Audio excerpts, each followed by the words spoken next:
Hey, welcome to the Corporate Finance Academy. Today we are going to go through the income statement. We're going to talk about why it's important, what we use it for, and what some of the limitations are. And then we're going to actually walk through the income statement. So going from sales and revenue, top line, all the way down to net income or the bottom line. And we're going to understand what each of those items are, hopefully in a real world manner that actually makes sense to you. And then we'll do a few quick additional tips. So that's it. Let's go. Welcome back to the Corporate Finance Academy. We're in good shape. Nobody understands our financial statements. That's actually probably true for the majority of people that look at financial statements, but not you after we go through this. So the income statement, hopefully if you're here, you at least have some idea what it is. If not, we will go through it. Sometimes you'll hear it called a P&L or profit and loss statement, but it's probably of the three financial statements the one that gets the most attention. So the three financial statements are the balance sheet, the cash flow statement, and the income statement. And what the income statement actually tells you is, or gives you, is a summary of a company's revenue and expenses over a period of time. So this is the formula for the income statement. It's very simple at the highest level. Revenue minus expenses equals your income or profit. Revenue, just think about that as a sale of the product or service. If the company's earning on this side of the equation, and then your expenses, or think about that as cost that the company is incurring. So revenue minus expenses equals profit or loss. So this is the income statement for the Microsoft Corporation. Microsoft, as many of you know. Wanted to throw this up here to show you a quick example.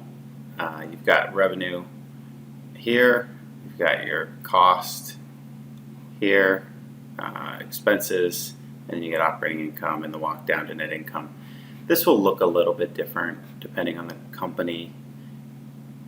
Obviously, Microsoft sells both products and services. You might not always see those two splits there under revenue, similar to cost of revenue. And different companies are going to have different buckets of expense as you go down the page. So it'll look a little different, but this is a real life example of a publicly traded company and what their income statement will look like. So coming back to the income statement being over a period of time versus a balance sheet, which is a snapshot of a company's assets and liabilities. So if you think about maybe your bank statement versus your bank balance, if you go into your checking account online and you look at the activity that you have, it's going to show all the inflows and outflows. So it's going to have, here's all the deposits you had, which increased your balance, and here's all the outflows you had, which decreased it. That's kind of like your income statement, whereas your balance sheet would be more like if you just went and checked what you had today. And that's the difference, where the income statement is going to cover a period of time, and the balance sheet would just be a snapshot. If everything stopped today, here's what it would look like. So going slightly more detailed here and looking at that same formula, revenue minus expenses equals your profit or loss, and you blow it out on the right side. So you're always going to see the title of income statement or something similar to that effect, profit and loss. And then you're going to have, it's going to tell you what the period is. So like we mentioned, it's over a period of time, and that's most likely a month, quarter, or year. And then below that, you'll see how it blows out into one level deeper of detail for your income statement. But we won't spend time on this page looking at that because we're going to get into each of these individual line items. So the first one, revenue. This one's pretty simple. This is the revenue sales that a business is generating. So a business can sell a product, it can sell a service. When you think about a bank or a financial firm, they may sell services, but likely they're going to have some form of interest income and non-interest income split. And then, depending on the company, you may just see one revenue line item. working our way down the income statement, next up is cost of goods sold, or COGS, as you'll hear it sometimes. I remember when I was first learning T accounting very early on, I called it DCOGS. That was my way of remembering that you almost always debit cost of goods sold. But anyway, what cost of goods sold is the direct costs of your business. What is directly attributable to generating the sale? How much, it's answering the question really, how much cost do you have to incur to deliver your product or service? So, you'll see cost of goods sold. You'll also sometimes see it called cost of services over here. Really, it just depends on the differentiation of what you're selling. If a company's selling a product or a service. And then down below, you'll see a little snippet here on banks and financial services firms. They don't typically have cost of goods sold. They may have some services, but they're going to have provision for credit losses, and they're going to have non-interest expenses that they incur. So flipping forward here to a little bit more tactical example, cost of goods sold example. So manufacturing, if you thought about maybe a auto manufacturer like Toyota or someone along those lines, the main things that are going to hit your cost of goods sold are compensation, salary, and benefits for the employees. Not all employees, but those that work directly on your product. So somebody in a car manufacturing plant that's actually doing assembly, doing work on the vehicle. Also, the materials that go to that vehicle. So it could be raw materials like metal, plastic, welding, wire, anything along those lines. But it could also be something a little more developed. So Toyota probably doesn't make the speakers for their car or some of the other features. They go buy that from an external vendor. So they might buy them from Bose or some other audio company, and those materials would also be part of their cost of goods sold. And then you also have the overhead for the plants, so any of the money that takes to run those manufacturing plants. From a services business, what you're really thinking about here is the cost of those employees that are working directly on a client engagement. So one other thing to note about cost of goods sold is this is where you get into the income statement differing from cash flow, and where there's a little bit of an estimate, or perhaps you may even say some subjectivity that goes along with the cost of goods sold number in the income statement. And I think a good example would be something like producing a movie. So if you took Marvel Studios making the movie The Avengers, the way that would work is they're going to incur a ton of cost before that movie ever makes $1.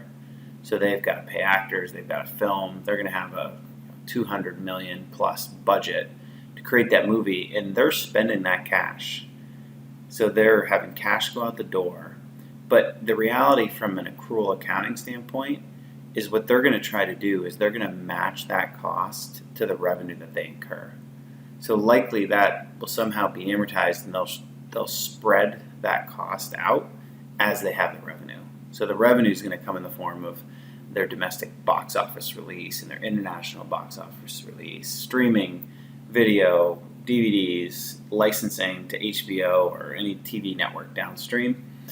And that's where they're going to match the revenues to the expenses. So you would certainly see a difference between your income statement and your cash flow with something like that. Now you get to what is the first calculation of the income statement. So revenue minus your cost of goods sold equals your gross margin or gross profit. So this is money left over after you deliver your product or service. So really all the margin that you make prior to what you need to actually spend to go sell the service, to develop new products, to grow your company, grow the business. Those are going to come later, as you'll see very soon. And you'll often hear this talked about in percentage basis. So you'll hear gross margin percent. And all you do to get that gross margin percent is divide gross margin divided by revenue.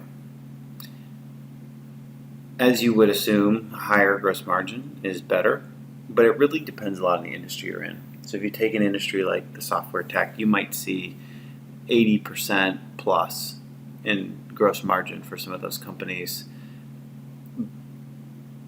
They don't have a ton of cost that's needed to actually deliver the service. A lot of it goes into the development, but different profile. And then if you take maybe a services business, there you're thinking a good gross margin is probably in the 50% range, and go all the way down to a grocery store, a Walmart or Kroger line of stores. You're talking much smaller gross margin. So depends on the industry you're in, but in total, a higher gross margin percent is better because that tells investors that you've got a lot of money left over to sell your product, to develop new products, and grow your company. And ideally, you get better gross margins as you grow the company. So you are able to start to take advantage of things like volume discounts. You're going to get economies of scale on your workforce, your shops. So you would expect to continue, as the company grows, to get better and better gross margins.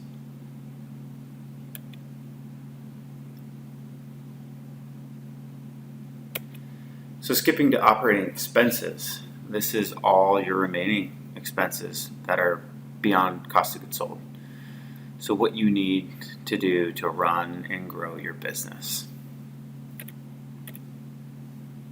So the first major bucket you'll see, and often this is actually broken out on the income statement separate. So I think Microsoft, we looked at earlier, may have had that. But SG&A, sometimes you'll hear it called G&A, but these are selling, general, administrative costs. So a few of the biggest buckets within SG&A are things like the costs, marketing costs, advertising costs, especially, go back to the software company we mentioned, they have gross margins. It's because they've got really high SG&A costs here, particularly in the marketing and advertising space. Or you think about maybe a company like Nike. I haven't confirmed on their financial statements, but I would imagine their costs that they pay their athletes to market and advertise the product results in pretty high SG&A costs for them. Management salaries, this is your office management, your CEO, CFO, etc. Their salaries and benefits go in here. Professional services, whatever you're having, lawyers, accountants, if you're hiring, office support from IT or anything along those lines, that's SG&A. And it really is a long list. Other things like rent, patents, insurance, utilities, supplies, your employees' travel and hotel and lodging costs, rental cars, all of that stuff would land in SG&A. The next big item would be R&D. So costs of research and development to create new products or create new services.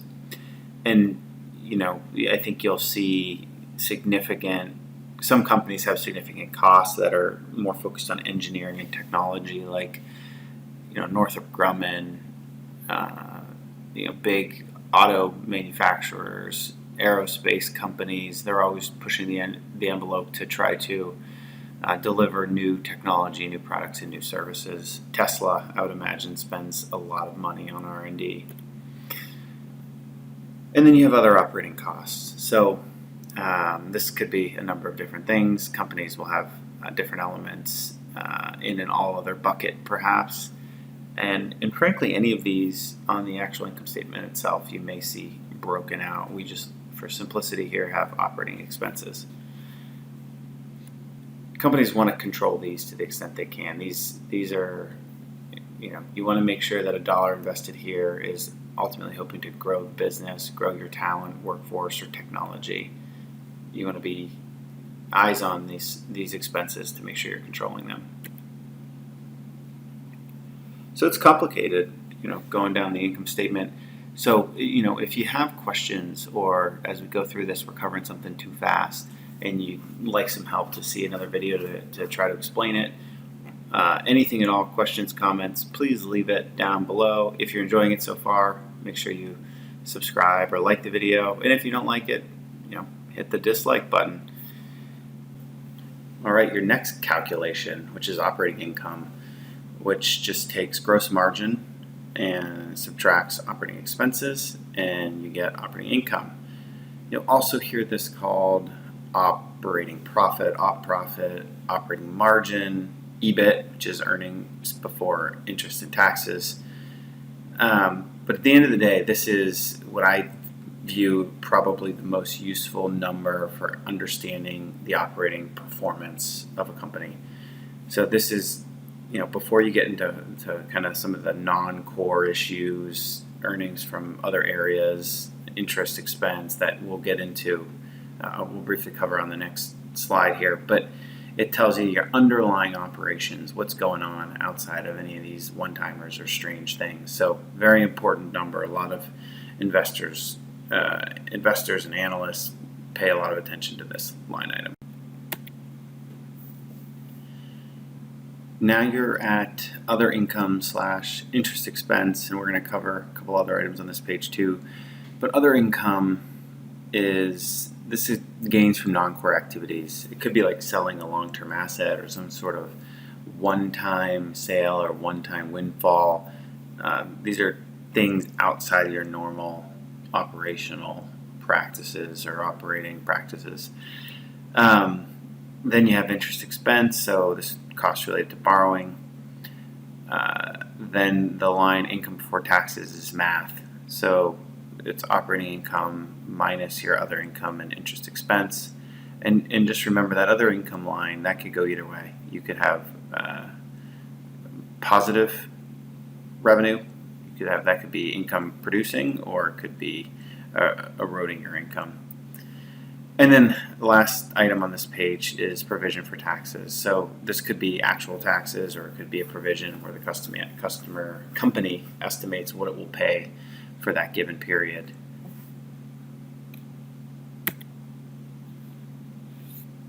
So then your final line of your income statement is net income, or sometimes you'll hear net earnings.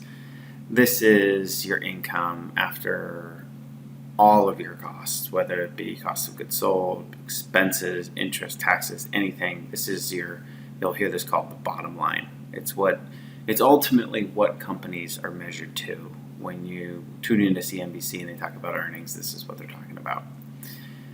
It's what's left after everything else happens. So net income, extremely important, very public for publicly traded companies, and it gets perhaps the most attention out of anything on the income statement.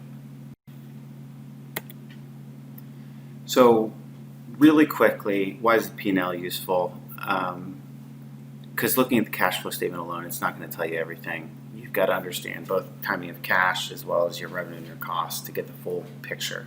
So it's very important, very useful for giving you that full picture. And then, whether it be the internal company, investors, creditors, they're going to use this to evaluate past performance, predict the future, generate their own forecasts, and especially for investors, creditors, they're trying to understand if there's any risk to achieving future cash flows. So it helps in all of those areas. But it does have limitations, and we talked about some of these. It's backward looking. It doesn't capture things like brand or customer loyalty, intellectual property. A very new company may not be generating much in the way of revenue or profit, but it may have a brilliant collection of intellectual property that they're going to make a lot of money on. Your P&L would not show that. We talked a little bit about cost in particular, where there's elements that are based on judgment or estimates. And you'd always like to have more details than is on a kind of a summary level income statement. So that is it for the introduction to the income statement. If you like this, please subscribe. Just click the button, subscribe.